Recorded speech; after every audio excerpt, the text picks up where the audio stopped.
ৰাস্তাত ৰাতিপুৱা খোজকাঢ়ি আছোঁ। তো এই ৰাস্তাটোৰ দুয়োকাষে চব চাহ বাগান আছে।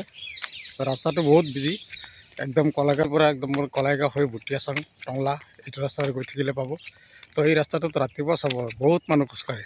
তো ময়ো ৰাতিপুৱা ইয়াতে খোজকাঢ়ি আহিলোঁ। তো আপোনালোকে ক'ব পাৰিব মানে মোৰ বয়স কিমান।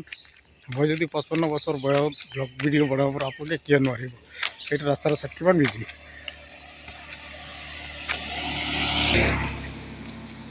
কি ধুনীয়া ৰাস্তা চাওক। তো এই ৰাস্তাটোৰ আজি মানে ৰাতিপুৱা টংলা বজাৰ আছে, এই বজাৰত তাৰমানে বেপাৰীবিলাকে ৰাতিপুৱা মাল চাল লৈ যায়, বহুত মানুহ যাই থাকে।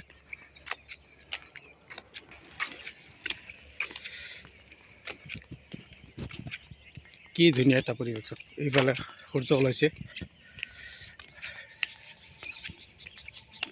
আপোনালোকে আহক, এইটো ৰাস্তাত ৰাতিপুৱা মৰ্ণিং ৱাক কৰিব পাৰিব। কি ধুনীয়া জেগা চাওক, বহুত ভাল লগা এটা পৰিৱেশ।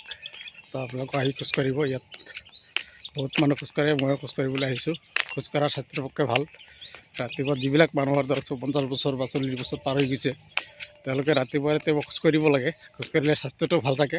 তাকে ময়ো ভাবিছোঁ মোৰ বয়স যেতিয়া অলপ বাঢ়ি গৈছে, ময়ো অলপ খোজকাঢ়োঁ ৰাইজক দেখা দেখি।